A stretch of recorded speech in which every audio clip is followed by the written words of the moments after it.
Bonjour et bienvenue dans le podcast Le Reflet des Contes, le premier podcast qui relie contes et développement personnel. Je m'appelle Galina Kojanova, je suis auteure, conteuse et master coach certifié. Chaque épisode va se dérouler en 3 temps. Immersion, analyse, action. D'abord immersion. Je vais lire un conte. C'est un moment où on va voyager dans un autre espace-temps et repousser les limites de notre monde réel. Ensuite, analyse. On va analyser le conte, repérer ses clés, symboles et messages cachés. Et pour finir, action. Je te proposerai quelques exercices et des idées de réflexion en lien avec le conte. Aujourd'hui, je te propose un conte de Chine qui s'appelle « L'enfant et la perle du dragon ». J'ai trouvé cette version sur un blog du nom de Silipion Kazeo, un blog entièrement dédié aux dragons, des créatures sacrées en Chine. Tu es bien installé? Alors écoute. Il y a bien longtemps, dans un petit village de Chine, un jeune garçon vivait avec sa mère au bord d'une rivière. Ils étaient très pauvres. Pour gagner de quoi subsister, le garçon vendait aux autres villageois des brassées d'herbes fraîches qui servaient à nourrir les animaux. Il ne faisait pas de fortune, mais comme sa mère et lui étaient prudents et économes, ce peu leur suffisait. Un été, un désastre frappa leur village.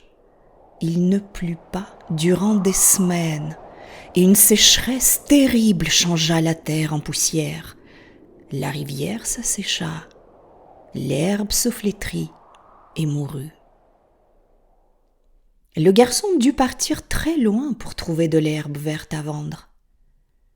Quand, enfin, il découvrit un carré qui semblait avoir résisté, il en coupa autant qu'il pouvait emporter et revint chez lui à toute vitesse. Puis, chaque jour, il retourna dans cet endroit béni où l'herbe continuait à pousser et restait verte et fraîche. Mais le carré d'herbe était loin de son village. Ses trajets quotidiens le fatiguaient beaucoup. Alors, il eut une idée. « Je sais, se dit-il, je vais arracher une motte d'herbe et la replanter dans mon jardin. » Le lendemain, il prit sa bêche et arracha une grosse motte d'herbe bien verte. Quelle ne fut pas sa surprise quand il sortit le paquet de terre. Là, au fond du trou qu'il avait creusé, se trouvait une énorme perle blanche, ronde et très brillante. Jamais de sa vie, le garçon n'avait vu quelque chose de si splendide. Il ramassa la perle avec le plus grand soin et la mit dans sa poche. Puis, empoignant sa bêche et la motte d'herbe, il rentra chez lui. Il replanta l'herbe dans son jardin, plein d'espoir, et montra la perle à sa mère. « Oh, quelle beauté !» s'écria-t-elle, émerveillée. « Elle doit valoir une fortune. En attendant de décider ce qu'il faut en faire, je vais la cacher dans cette jarre de riz qui est vide. » Le lendemain, quand le garçon alla dans son jardin, il fut très déçu. L'herbe avait dépéri. « Qu'allons-nous devenir ?» se lamentait-il. « Nous n'avons même plus assez d'argent pour acheter de quoi manger. » Le jeune garçon était désespéré. « Ne t'inquiète pas, » répondit sa mère. « La perle va nous aider, je le sais. » Et en effet, lorsqu'elle ouvrit la jarre de riz, celle-ci était pleine à ras-bord. Le garçon et sa mère se regardèrent. Si la perle était vraiment magique, ils n'avaient plus rien à craindre. Ils la placèrent dans la jarre où ils rangeaient leur argent, avec les quelques pièces qu'il leur restait. Au matin, lorsqu'ils vinrent voir, la jarre était pleine à craquer. Le jeune garçon n'en croyait pas ses yeux. Ils se gardèrent bien d'éventer leur secret. Mais les gens, très vite, s'aperçurent que leur vie avait changé. Tandis que les autres villageois n'avaient plus rien à manger, la mère et son fils avaient grossi, porté de nouveaux habits, avaient acheté des meubles et un cheval de prix. Cela éveilla les soupçons. La rumeur se répandit et, un jour, des voleurs entrèrent dans la maison alors que la mère et son fils s'y trouvaient. Ils ouvrirent chaque jarre l'une après l'autre. Mais avant qu'ils arrivent à celle qui contenait l'argent, le garçon s'en empara, attrapa la perle qui était dedans et l'avala. Aussitôt, une sensation de brûlure l'envahit tout entier, des cheveux jusqu'aux orteils. Il courut à la rivière et but, aussi vite qu'il put. Mais ce feu terrible le brûlait toujours. Puis son corps se transforma, il grandit, il grossit, ses yeux sortirent de la tête, sa peau se couvrit d'écailles, des cornes lui poussèrent sur le front, des ailes jaillirent de son dos. Il s'était changé en dragon. Alors il plongea dans la rivière.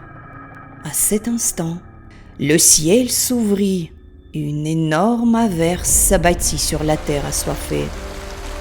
La sécheresse avait pris fin grâce à l'enfant dragon et à sa perle magique.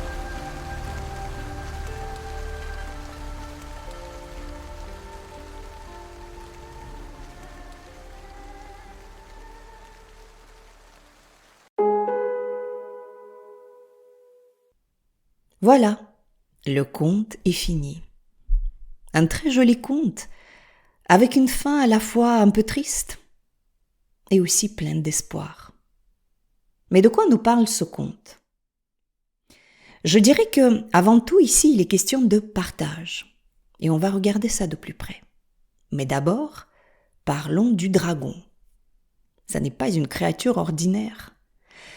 Dans toutes les cultures, le dragon est craint, parfois vénéré, mais alors dans la culture chinoise, c'est tout autre chose. On pourrait dire que le dragon est l'animal totem de Chine. La croyance dit même que tous les souverains mythiques de Chine étaient des descendants de dragons. D'après les anciens, les dragons contrôlent la pluie, les rivières, les lacs et la mer. Ils sont associés à la capacité de contrôler les saisons, le temps et les récoltes. À l'époque même, les agriculteurs chinois demandaient des récoltes abondantes en faisant des offrandes aux dragons. Et lorsque la sécheresse frappait, ils priaient les dragons pour tenter d'encourager une averse. Dans notre conte, il est aussi question de sécheresse et du dragon. Donc les dragons sont des créatures très puissantes dans la mythologie chinoise. Alors, la perle maintenant, le second symbole majeur du conte. La perle a de nombreuses significations et est dans toutes les cultures du monde. Le symbole de la perle, c'est la pureté, la sagesse, la transformation spirituelle. La perle signifie aussi l'abondance. Et si on regarde le revers de la médaille, elle peut aussi être associée à de la cupidité. Depuis la nuit des temps, les gens cherchaient des perles comme ils cherchaient l'or, puis devenaient obsédés par cette quête de richesse, se disputaient, devenaient violents, un peu comme dans ce conte en fait. On y viendra dans quelques instants. Donc l'homme a toujours voulu trouver la perle rare. Nous avons même cette expression dans notre langage, trouver la perle rare. C'est trouver un trésor.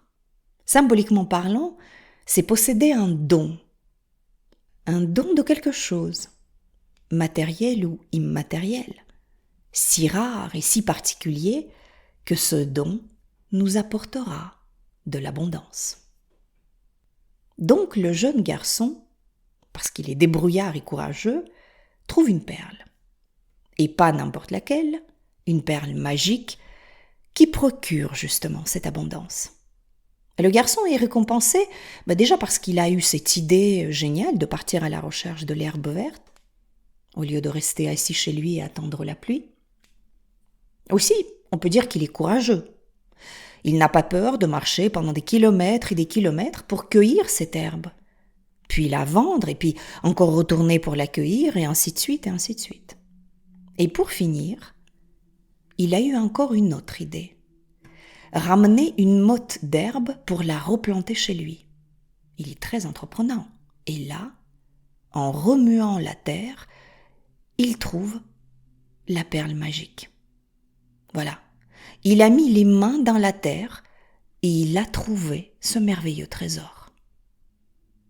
Je te propose de s'arrêter là un instant. Le garçon a trouvé le trésor parce qu'il était, le conte nous le montre, dans un état d'esprit approprié pour, disons-le, attirer à lui l'abondance. Il était prêt à se bouger, à sortir de chez lui, chercher ailleurs, explorer de nouvelles terres, explorer de nouvelles opportunités. Il a montré un esprit d'entrepreneur et ça a payé. Il a attiré à lui une grande richesse, une vraie abondance. Parce qu'il était en phase avec ce qu'on appelle la loi d'attraction. Cette loi qui montre comment attirer l'abondance à soi. Ce terme de loi, je vais le préciser ici, c'est simplement un mot qui signifie le principe universel. Donc ce garçon a respecté cette loi, ce principe universel, autrement dit, il était dans un bon état d'esprit, une juste attitude, aligné comme il faut, et ça a payé. Parce que si on attend les mains croisées et qu'on blâme les autres et la terre entière, rien de bon ne peut nous arriver. C'est ça le principe universel, la loi d'attraction. Bien. C'est plus tard que ça commence à se corser. Parce que le garçon et sa mère, une fois qu'ils ont la perle, ne se conduisent pas vraiment en accord avec la loi. Et cette fois-ci avec la loi de la réception. Dans la Bible, il est dit « Donnez, il vous sera donné ». En fait, l'acte de générosité aurait été beaucoup plus en alignement avec la loi. Il faut donner pour recevoir. Il y a d'ailleurs plus de bonheur à donner qu'à recevoir. On le sait, on l'a tous expérimenté.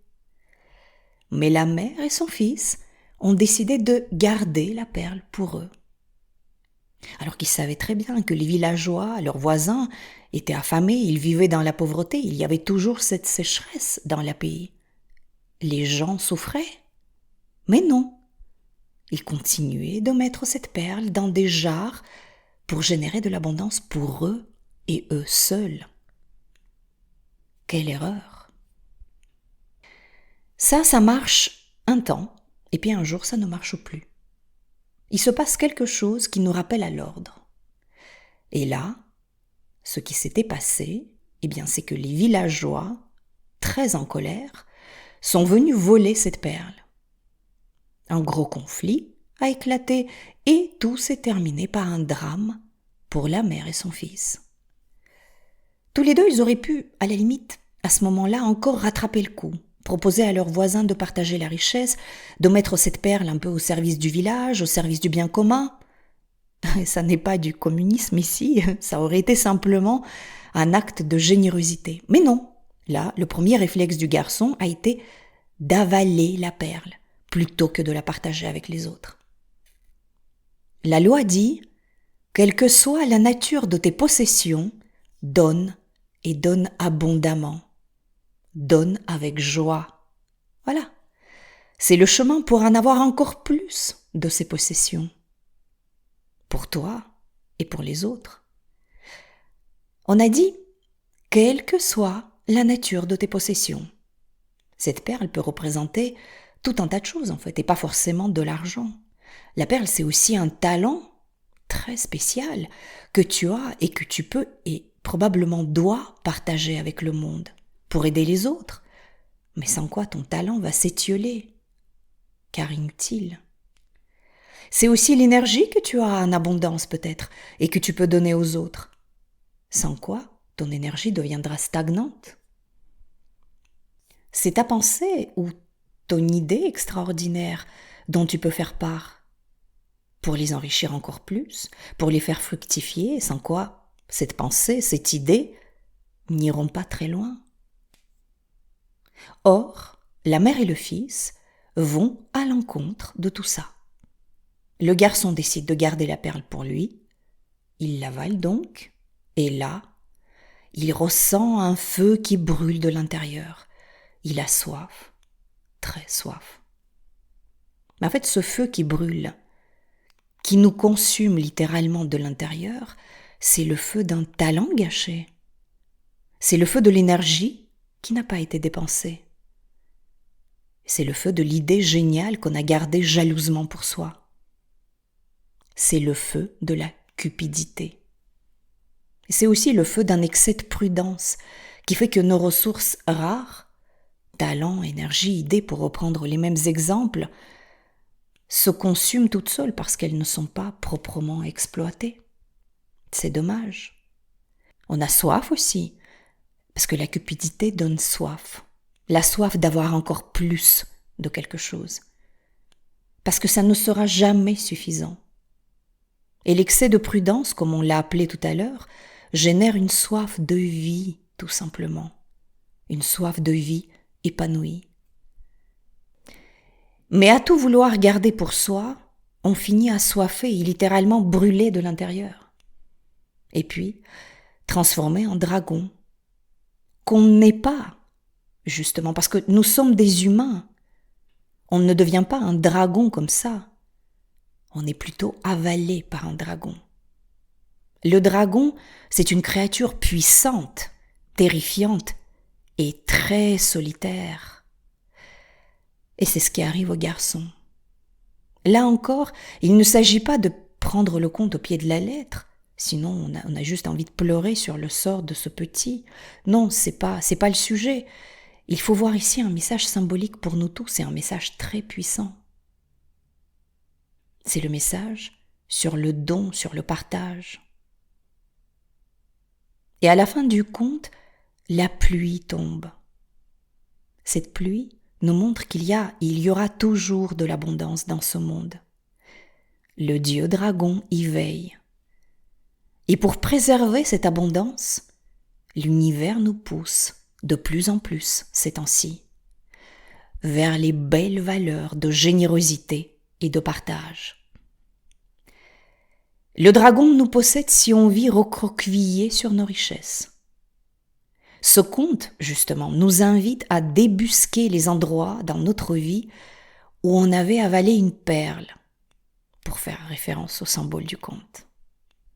Ce conte nous invite aussi à réfléchir à nos vies, à ce qu'on en fait et ce qu'on donne aux autres et au monde.